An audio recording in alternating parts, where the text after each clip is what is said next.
Mic check.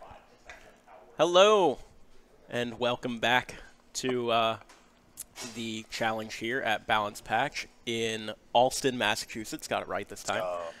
We have a wonderful round 4 coming up between Chris Dentremont and Ronald Ayers.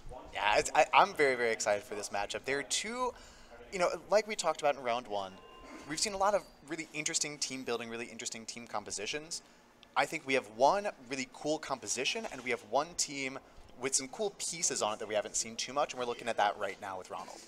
Yeah, so Ronald running a pretty hard sand team with Tyranitar, Lycanroc, and Garchomp, as well as a crazy triple steel core with Corviknight, Goldengo, and Kingambit. All pretty different steel-type Pokemon.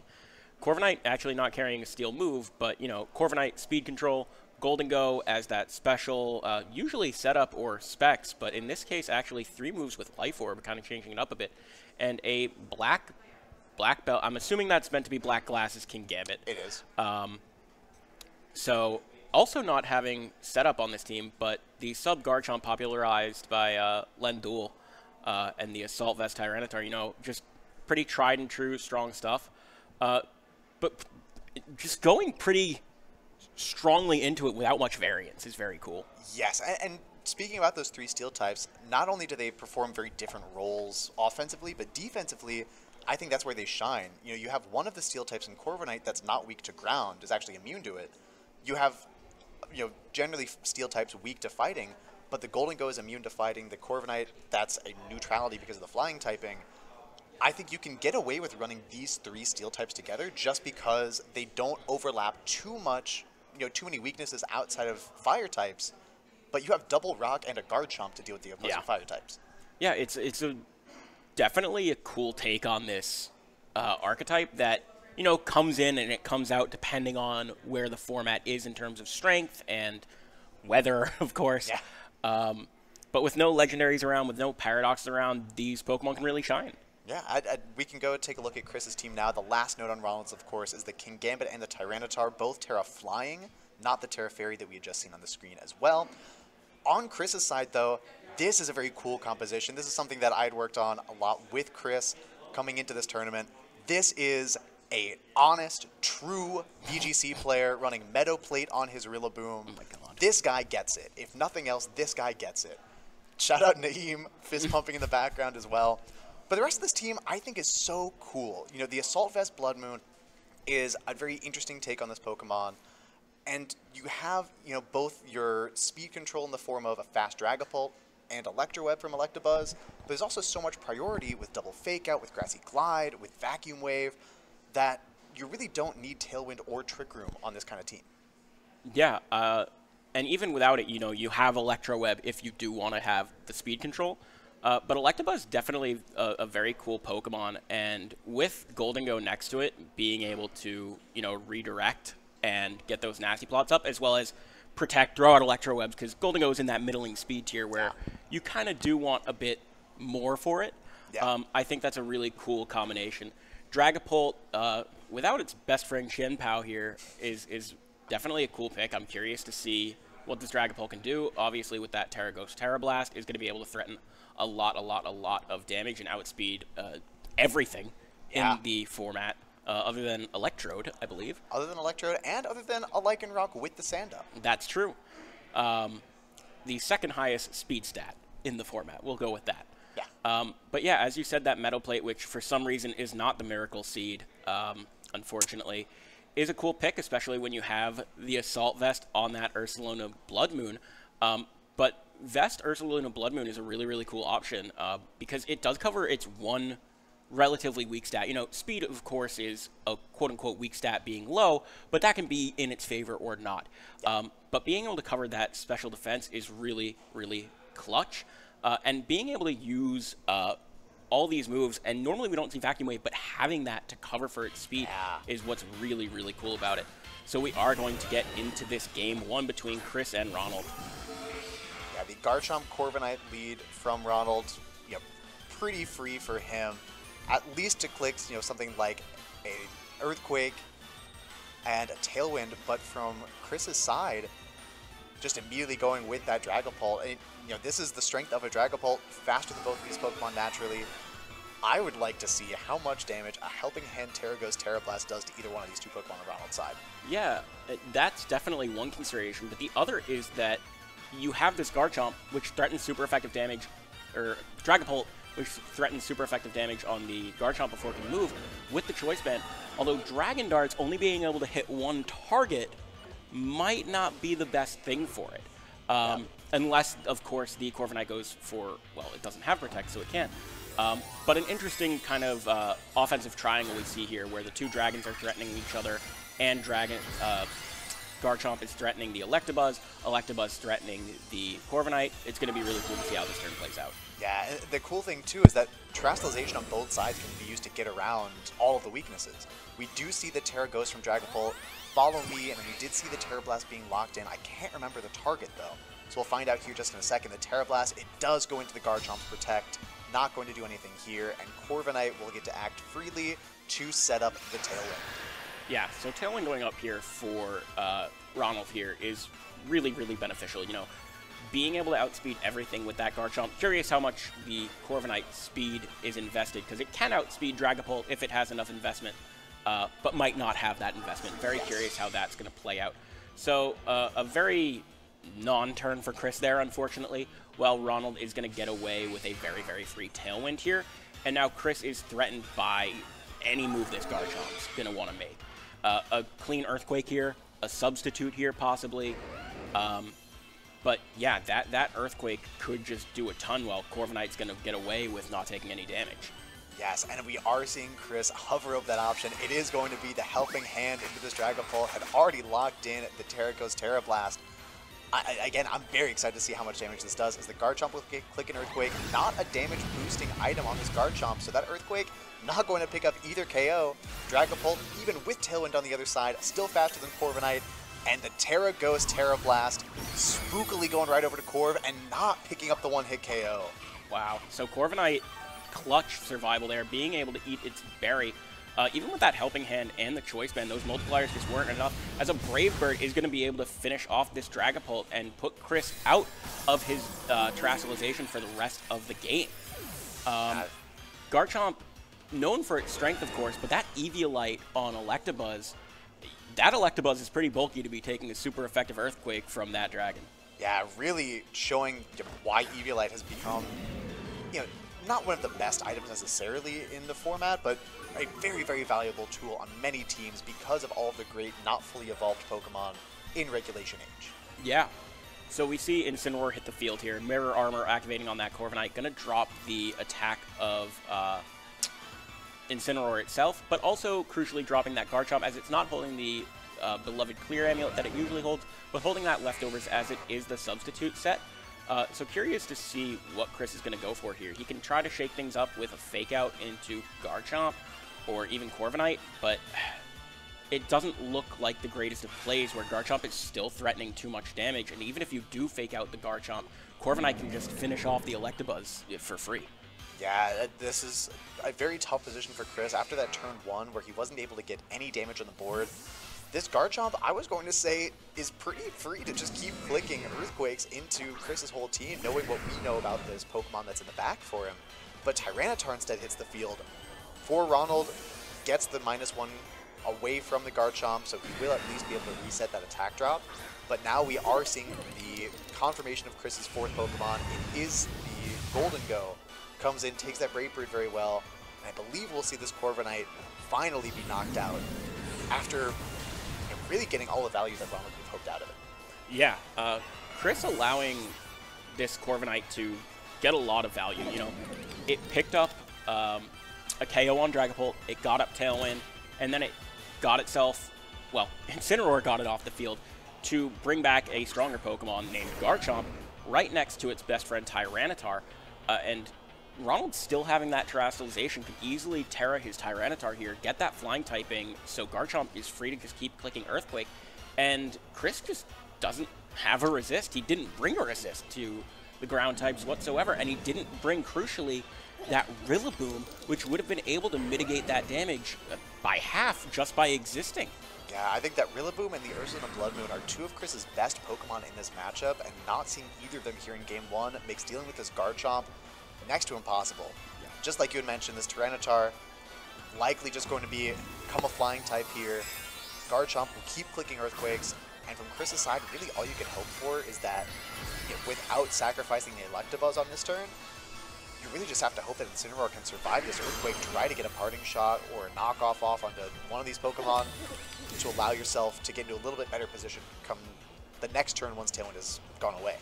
Yeah, so Chris here, I think, trying to stall out Tailwind a little more.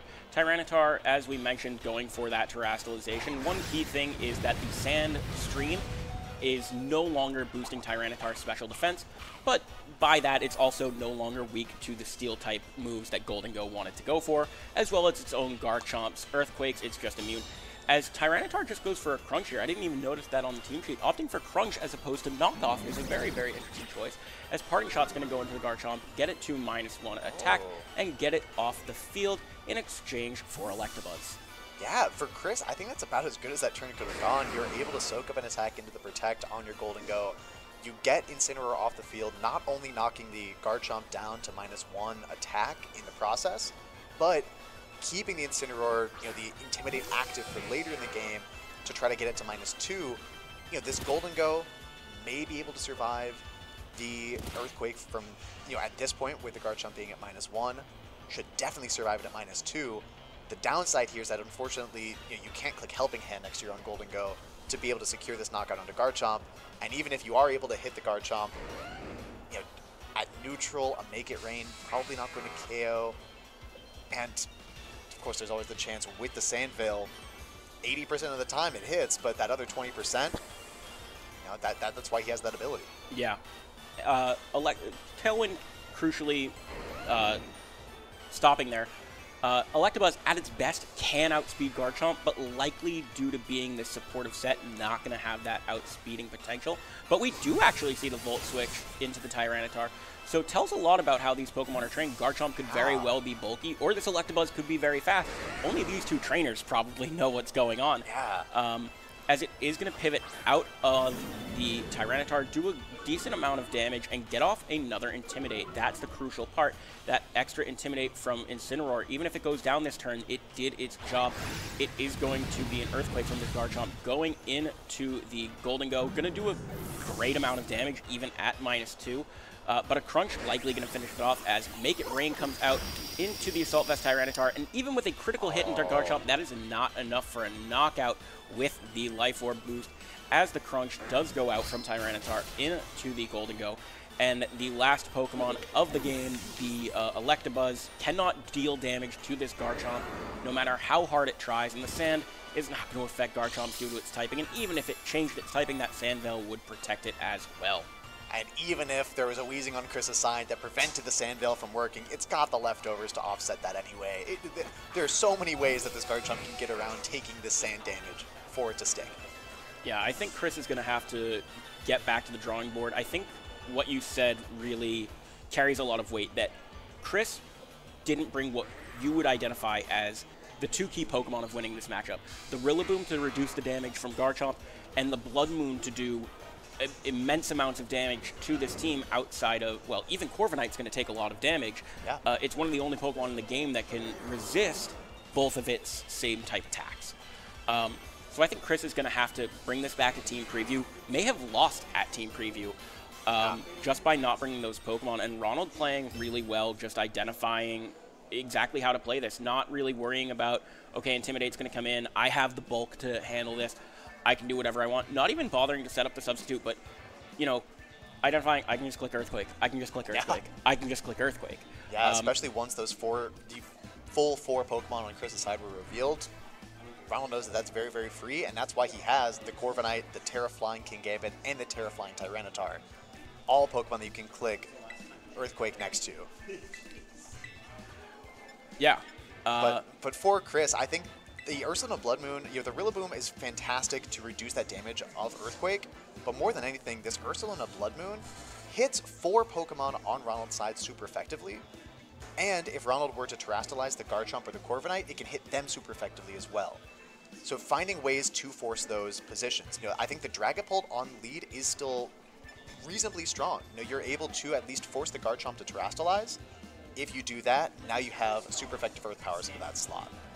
Same goes with the Corviknight. If you're able to force that thing, it's a little bit harder because an Electabuzz still isn't going to do that much damage to a Corviknight, even with a super effective Volt Switch. But if you're able to force that Terrastalization, now you know that nothing else on the team can. I think that is one of the things that Ronald did very well in that first game, is preserving his Terrastalization, just making a very safe turn 1 play with the Corviknight next to the Garchomp. We know after turn 2 that the Helping Hand Terra Ghost Terra Blast, not enough to one-hit KO the Corviknight, so he knows he doesn't need to Terrastalize that Pokemon in that position, can get Tailwind up safely. Garchomp doesn't need to Terrastalize either when it protects, and you're just able to go from there. Yeah. I think one thing I want to point out is Chris's nicknames here. Fantastic nickname scheme. However, a little annoyed that he didn't even bother to catch a female Electabuzz to be Miss Mouse. Just kind of a little upset by that. Well, yeah, I think we can, I think we can really interrogate whether or not Miss Mouse should have to be female a little bit later on. No, that's fair. That's fair. I think we can discuss the gender swaps later, but but the Paper Mario one Paper Mario and the 1,000-Year Door, there we go. The original's better. Well, yeah, but the remake is great. I got you. Thank you. That was one of my first games on GameCube. Yeah. The original? No, I mean the original for N64. Oh, you mean I mean the original 1,000-Year Door. No. Oh, okay. Well. No. Anyways, we have the Anyways, lead we have here. game 2. We see a Lycanroc and Garchomp lead with a Golden Go and Incineroar facing against them. So a big Intimidate coming out, and we know that this Garchomp's Earthquake can't really do enough damage. I don't remember the Golden Go is not the Flying Terra like the Tyranitar was. So not as free to just click Earthquakes. Tyranitar might be able to get a good switch in here to activate either of these Pokemon's abilities. But the Intimidate here being a lot of damage done, even if it's at a disadvantaged state in terms of the typings. But Golden Go looking pretty free to rock it and maybe just launch a Make It Rain, but we see Corviknight come onto the field. Yeah, I would think this is a pretty safe turn for Chris at least to fake out this Garchomp and try to get a nasty plot up even with this Golden Go. We know that it will survive. There it is. We know that it will survive this Earthquake. We saw at -2, it did about 65 to 70% maybe. So he should survive with the Garchomp even at -1. But you always have that option to switch the Incineroar out this turn, protect the Golden Go, and come right back in the next turn with the Intimidate, or using that 4th Pokemon that he brought alongside the Golden Go this turn, can mitigate that damage from the Earthquakes and make it a lot harder for Garchomp to even deal with this Golden Go. Earthquakes at -1 stage of attack and doing far less damage because of the grassy terrain. Yeah, just want to apologize. I misspoke about the Golden Go on Ronald's side not being Terra Flying. It's not, but Ronald hasn't even brought a Golden Go. It was Lycanroc on the field. I got a bit confused. Sorry about that. We see Terra Dark actually come out from this Corviknight. Going to be able to drop the amount of damage that Shadow Ball does if Golden Go goes for it, but actually just opting to protect here. Wow. Yeah, and we do just see the Earthquake. So Ronald both not getting the Shadow Ball into this Corviknight, but also now making his Corviknight affected by this Earthquake. Yeah, and Parting Shot from Incineroar here going to the Garchomp, going to make it -2. As Golden Go is looking a lot better to be able to survive these attacks, could even bring Incineroar in next turn. Even if a Tailwind goes up here for Corviknight, Golden Go is going to look pretty good to be able to take damage. As we actually see, crazily enough, the Rillaboom hit the field, going to be able to make that Earthquake do half as much damage. On top of that -2, this Golden Go is looking really, really safe on the field. Yeah, and this is the exact opposite of what Ronald did in Game 1, where he held on to the Terrastalization a long time in that game until it was the right opportunity with the Tyranitar. Terrastalizing very early here, really, it seems like keying in on that Shadow Ball into the Corviknight play this turn. And because he didn't get that, now Chris is in, even without having speed control, a phenomenal position to just launch some Make It Rains into every Pokemon on Ronald's side. Unless one of those other Steel types are in the back for him, every Pokemon that we've seen so far for Ronald is going to be hit at least neutrally by a Make It Rain. Yeah, and due to that Terra on Corviknight, your statement becoming even more true. Yeah. You can only assume that Ronald brought that Tyranitar to activate the abilities of his two Sand Abusers. So probably just speaking into truth, the fact that Make It Rain is going to just keep hammering out damage, as we do see the Tyranitar come in. And even with Tailwind, Corviknight just not going to be able to do a lot of damage to Golden Go because it's running Brave Bird and Body Press. Even if it was running something like Iron Head, its typing just is not effective into Golden Go, as we see the Terra Steel on Golden Go to throw out even more damage. At that +2, I can only see 2 knockouts coming on this turn. This has to be. Yes, it's an Assault Vest Tyranitar in the sand, but a fake out onto Corviknight, no damage coming out from Ronald's side of the field this turn. +2, Terra Steel, Life Orb, Make It Rain, coming out from Chris's Golden Go, and that is going to be a double knockout for 2 very problematic Pokemon for Chris in that first game. Yeah, so Chris completely flipping the tables of what happened in game 1, taking 2 huge KOs here, not letting Tailwind intimidate him at all, getting the damage mitigation onto Garchomp, as the Lycanroc and Garchomp are going to be the last things that can come in. And now Ronald and Chris are going to be flipping a lot of coins to see how this battle wants to go. Yes, now the only downside of that turn for Chris is burning the Terastallization on the Golden Go. Now this Lycanroc becomes very threatening to the Golden Go. It does have that close combat. It was, more or less just walled by the Golden Go's natural typing, being immune to the fighting type moves and resisting the rock slides. Now that the Golden Go is pure steel, weak to the close combats, becomes a little bit trickier for Chris to try to maneuver around it, especially because we see no redirection in the back for him in this game too. Yeah, so possibly a bit short-sighted by Chris there, going for the Terastallization. Had he still had that Ghost typing active, even if it meant missing the KOs possibly on the Tyranitar and the Corviknight, which were pretty unlikely, not accounting for this Lycanroc's ability to go for close combat, and the Garchomp's going to be able to come in later. Like, even if Corviknight survived, Body Press would have been able to affect it. But we do see Garchomp go for a substitute here, as I believe the Lycanroc and the Golden Go both went for Protect. Yes, and that's a great turn for Chris, not only getting the Incineroar Citrus Berry activating after the sand damage, but he's also baited out the Protect from the Lycanroc. The Lycanroc is Terra Ghost, but because the Corviknight Terastallized earlier in the game, cannot Terastallize here this turn. The Garchomp in grassy terrain at -1 attack should not be able to do enough damage to either one of Chris's Pokemon at this point. So a fake out into the Lycanroc plus another Make It Rain should be more than enough to deal with that Pokemon and break Garchomp's substitute. Yeah, I'm going to be honest. I'm not entirely sure why the Lycanroc would go for a Protect there. There was no threat of fake out. Rillaboom, yes, it could have gone for Grassy Glide, but you needed to get back in this game and start doing damage. I think that Protect was the thing that keeps him out of this game. Yes, because now the Lycanroc can't protect this turn and will just go down without ever doing any damage. The only move it ever clicked in this game was Protect, just last turn, and now you're down to just your Garchomp at -1 attack. Tailwind is ending, and this Incineroar and the Rillaboom can just keep coming in and out to intimidate, to reset grassy terrain, to fake out. Let Golden Go just sit on the field and keep clicking damaging moves. Yeah, and had this been quite a few generations earlier, this Garchomp wouldn't have to worry about the sand running out and could keep flipping those coins, but unfortunately, being that sand stream is only going to last for 5 turns, Garchomp can only flip coins for so many more turns, 2 more turns to be exact, until it's going to be always hit by those 100% accurate moves. Otherwise, I believe everything else will hit it 80% of the time at best. So Garchomp probably looking like it's not going to be able to clean this up now. At -1 in the grassy terrain, not going to be able to do that amount of damage. And Chris looking to get a clean 4-0 here after a really, really bad start, frankly. Yeah, and for Chris at this point, I think there are a lot of directions that he can go with this Incineroar slot. The Garchomp shouldn't be able to knock out Incineroar ever at this point. He is going to switch into the Dragapult this turn, so revealing some additional information that he maybe didn't need to here in this game. The Earthquake, though, coming out to both these Pokemon, and look at that damage with the grassy terrain, with the dropped attack stat for the Garchomp, and now is going to eat up this Shadow Ball. seeing that damage, I think a single target Make It Rain likely would have just one-hit KO'd. I would have liked to see that, at least just to confirm that damage.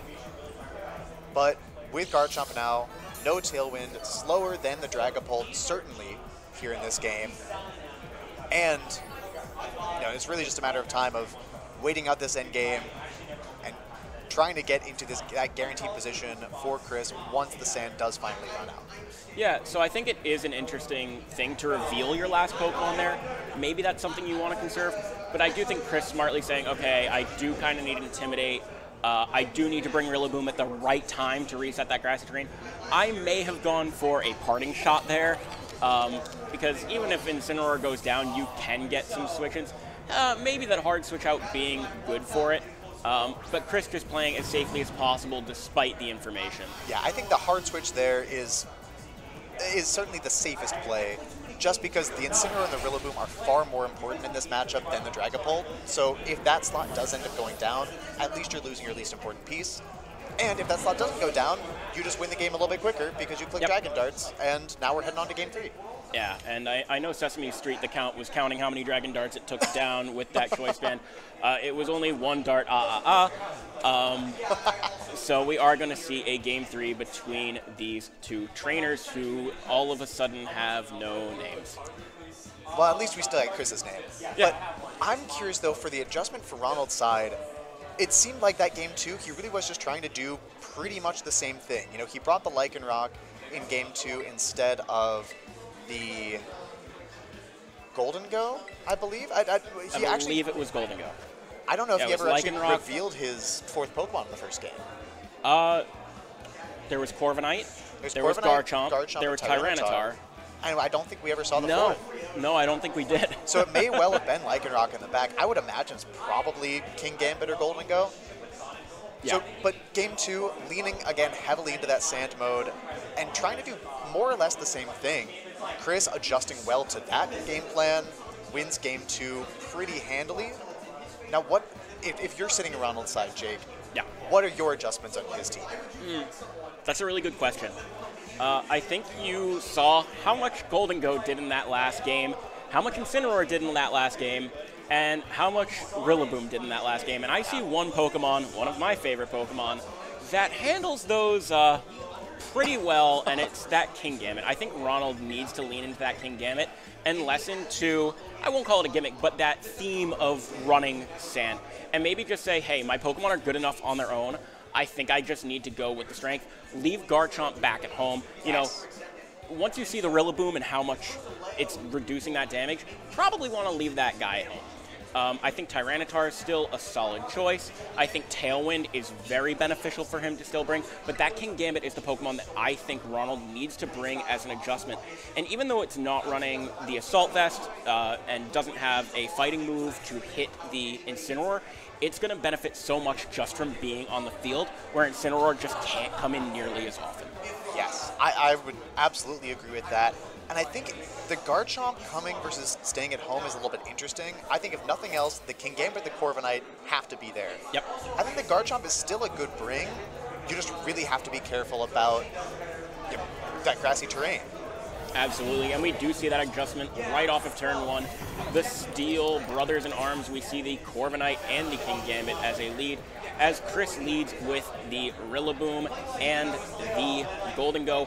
Not looking great if you're on Chris's end. No, at the very least, Chris can keep the Kingambit from moving for at least one turn. As has been established, the Corviknight from Ronald's side really doesn't threaten the Golden Go at all. So you can have Golden Go set up a little bit here. You can go, a Fake Out and a Nasty Plot, and then angle for, a Terra Steel, Make It Rain on turn 2 at +2. Should do plenty of damage to the Kingambit, because it's not holding that Assault Vest. But with the Pokemon that Chris brought, just as you mentioned on Ronald's side, you make it so much more difficult for Chris to switch around because of the Incineroar in the back and that same Dragapult that we've seen in the first 2 games too. Yeah, so Ronald is going to have to protect this Kingambit at all costs. Of course, going to want to use its offensive prowess, but definitely has to protect it. Chris going for a Terra Steel here, as I said last game, might be a bit short-sighted. I mean, it's not going to take this Sucker Punch to the face and get knocked out, but it is going to allow it to be hit by a Body Press in the future. as well as Lycanroc's Close Combat, if that does come out. But Chris just comfortable to go for a Terra Steel Nasty Plot, and Ronald going for a Kowtow Cleave on Kingambit is going to do over 50% to this Golden Go, thanks to the black glasses, not black belt. Unfortunately, there's a bit of a stream error. Don't worry about it. And yeah, the Golden Go under 50% now, even after the grassy terrain. You know, another Kowtow Cleave is looking pretty scary, and a Protect is rather telegraphed. If I'm Chris here, I'm not entirely sure what I'd want to do. I just brought a lot of Pokemon that are weak to Kingambit. Yeah, that is really the theme of these 4 Pokemon, is that nothing really wants to sit in front of this Kingambit, and now that the Golden Go has taken some damage, it becomes so much more difficult to try to maneuver around that Pokemon. Now you are likely in range of a Black Glass's Sucker Punch, so, and because you didn't bring your One Redirector, it's never really safe to just keep clicking moves, but no Sucker Punch from Ronald's side. It's just going to be the Wood Hammer into the Kingambit, and Chris will get this +2 Terra Steel Life Orb, make it rain off into these 2 Pokemon. Wow! And he does pick up the KO onto the Kingambit. So, as I alluded to earlier, of course you want to do damage with that Kingambit, but also needing to protect it at all costs.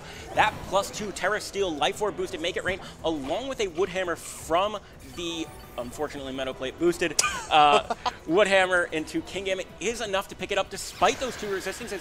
And Corviknight saying, I need to get my speed up if I want to beat these guys. Yeah, no damage coming out from Ronald's side of the field that turn. The only chip going onto the Golden Go was its own Life Orb.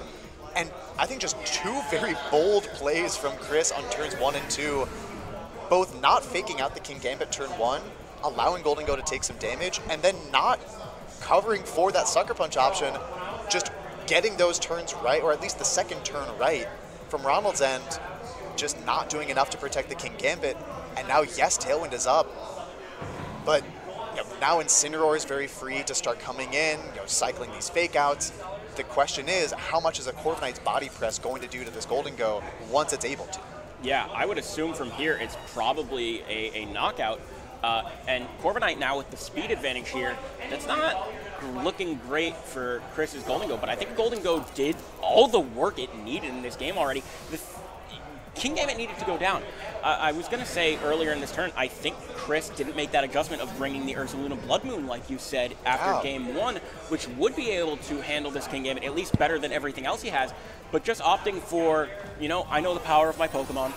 I'm just going to use all this damage to my advantage. And Ronald, not going for a Protect there, just losing that Kingambit, which was going to be able to win him the game very handily. Yeah, would have been the most important piece on his side. Now forced to Terrasilize this Tyranitar on this turn. Could be worried about that Rillaboom just clicking grass moves into it, and it's going to be a Brave Bird into the Incineroar that recently switched in. Of course, Corviknight not having its attack dropped by the Incineroar's Intimidate because of Mirror Armor makes this a little bit trickier for Chris now too, because you have the Tyranitar that can still hit you super effectively with a low kick. Yep. Yes, it's at -1 stage of attack because of the Intimidate, but Golden Go, it's made of 1,000 gold coins. It's a pretty heavy Pokemon. Corviknight not using its attack stat to do damage to the Golden Go if it's going to click a Body Press into that slot. Yeah. It's still this match teetering on a very fine edge on just how much damage can Chris's Golden Go sustain before it faints. I could not agree more with your analysis here, Jacob. Corviknight going for a Roost here, keeping both of Chris's Pokemon still in the game, as Golden Go might just be able to launch and Make It Rain and pick up some huge important damage here, as well as stall out another turn of that Tailwind without losing much. Yeah, I think that's we've talked a lot about how these players have to manage their trades in this set, and I think from that turn, the Corviknight roosting, yes, it's great for the Corviknight that it's able to survive. The Golden Go is dropping its special attack, it's taking some damage from its Life Orb, it's doing less than half of Corviknight's HP with its Make It Rains now, but you are not doing anything to protect your partner Pokemon, the Tyranitar.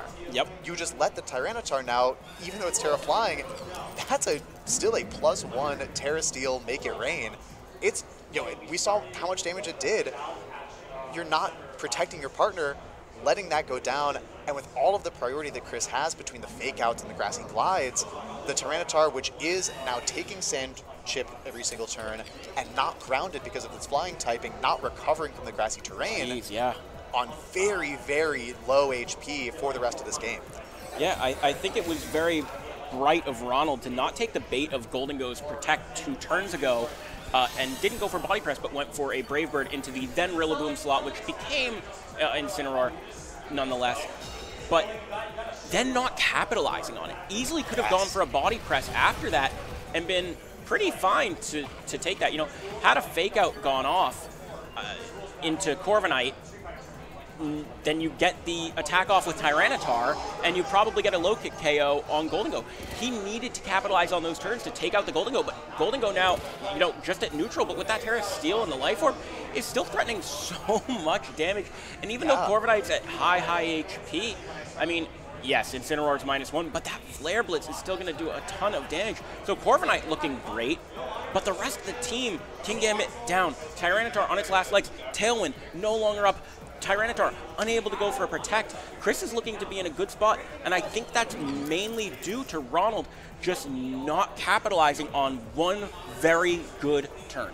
Exactly. And now this turn, I would think the world's freest Flare Blitz on the Corviknight and Make It Rain, the Goldengo now back at neutral stages of special attack will be more than enough to handle the Tyranitar. I think for Ronald's end, you almost have to switch the Tyranitar out this turn to try to preserve it.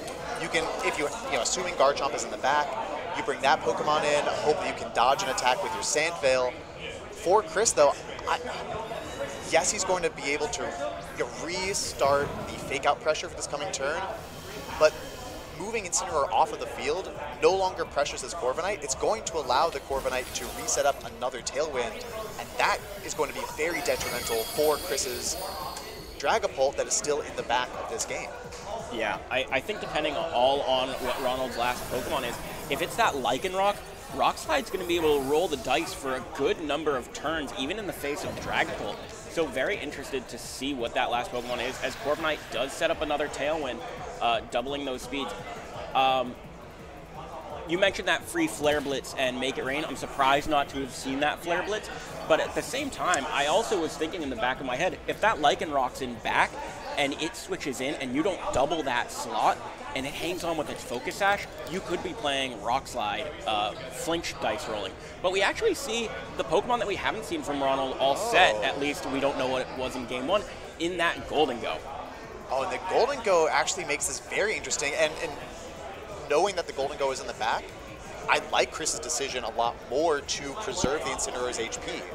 You know, he would have taken so much recoil between the sand damage and the Flare Blitz recoil on his Incineroar if he would have clicked Flare Blitz into Corviknight, and at -1, I'm not convinced that that is always going to knock out this Corviknight with the Flare Blitz. So if you picked up the KO, I think that's absolutely the right play, but because he was not able, you know, because it maybe wasn't guaranteed to one-hit KO the Corviknight, keeps the Incineroar a little bit safer. Now is using it as a switch-in to this Goldengo.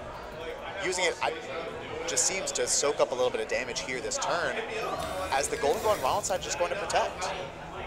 I don't understand that Protect. I really don't. You have Tailwind up. You're only stalling out your own turns of Tailwind at this time. This is the time that it needed to attack. As Brave Bird goes into the Incineroar, and the Sandstorm subsides, I believe it would have taken the hit before the Grassy Terrain recovery would have activated there, and would have taken it out had the turn played out differently. I believe the Grassy Terrain does go first. Okay, it subsides before the Grassy Terrain, but the chip goes after? Yeah, the chip damage goes after Grassy Terrain. All the recovery goes first, so that if there is the leftovers of the terrain, they don't faint on that turn. Okay. I would have to see it in action to remember. But that turn, though, even if the Incineroar goes down on the switch-in for Chris's side, it's done its job because you just reset the fake-out pressure, and especially because Ronald's Goldengo just protected. Yes, your Goldengo on Chris's side is at -1 special attack. I don't believe the Shadow Ball will be enough for either of these Pokemon to knock out the other Goldengo. No, it is! Yeah. With that Life Orb, the Shadow Ball is enough to knock out the Terra Steel Goldengo. And now Chris is playing a delicate game of, I need to get all my Pokemon in at the right time. I need to get this Tailwind out of here to get my Dragapult in and start going for Phantom Force to get the KO on this Golden Go. Yes, he will have to try to manage 2 more turns of this Tailwind. This is going to be, no hyperbole, the most important turn of this set. If Chris is able to survive this turn with all 3 of his Pokemon remaining, I think he will win this set.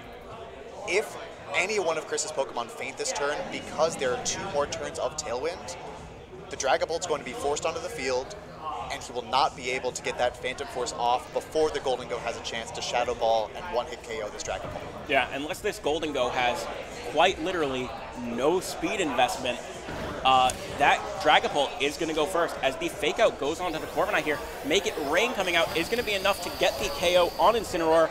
Rillaboom left with very, very low HP, but as you said, Jacob, the thing that matters is that KO on Incineroar. Yes, I would have loved to see actually the Incineroar switch out into the Dragapult that turn. Dragapult should survive the Make It Rain. It will not survive the Shadow Ball. Should survive the Make It Rain. Oh, but the Tailwind, never mind, I miscounted. No, the Dragapult actually now should be able to just win this game. It should be able to. We'll see how many roosts it takes to get to the center of a Corviknight.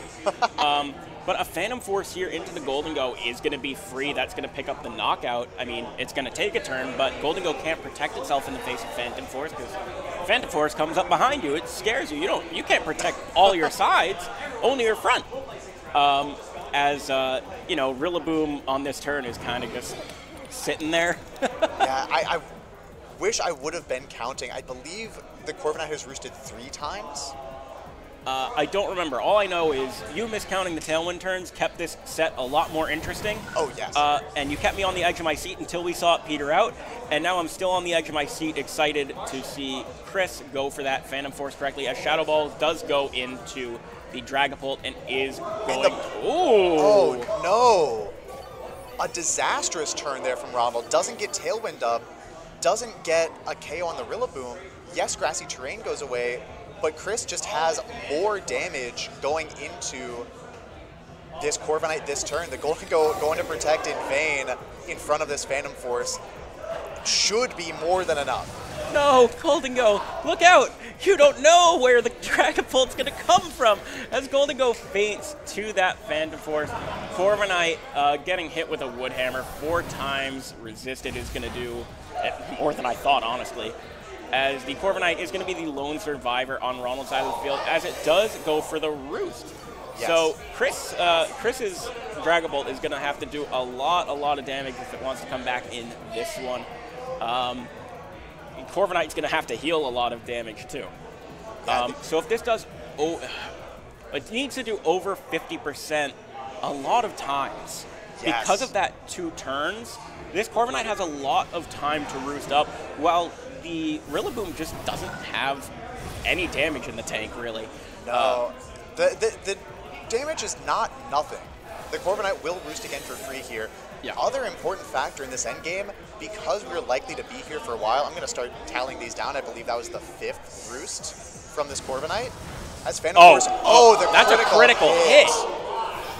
And the Wood Hammer will not be enough to pick up this Corviknight, but unless Corviknight roosts this turn, and it doesn't. Oh, it's going to knock itself out to Brave Bird Recoil.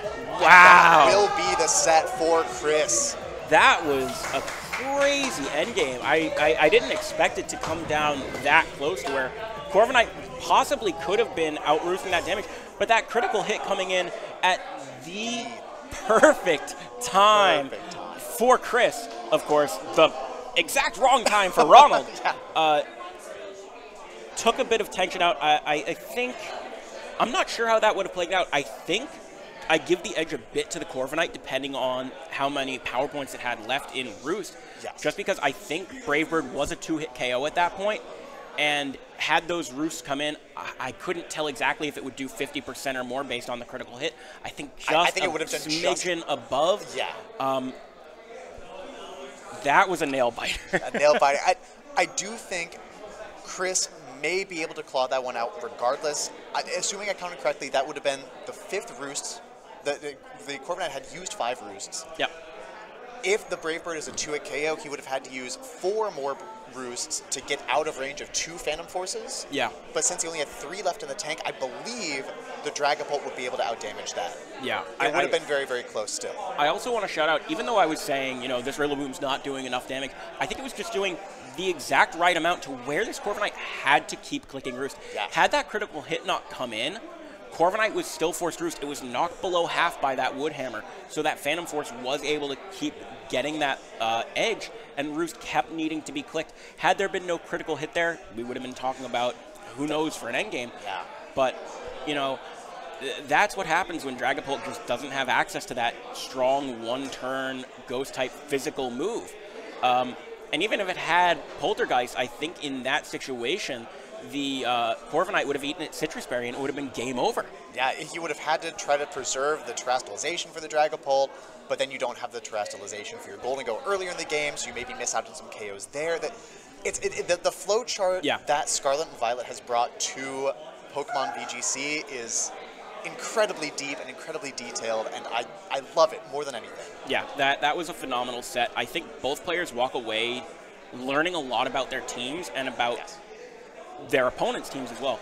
I think Chris recognizing exactly how he needs to play that one a bit better, and Ronald as well, making that Game 3 adaptation of bringing Kingambit, but just not making the conservation he needed. Last Pokemon Golden Go worked out great.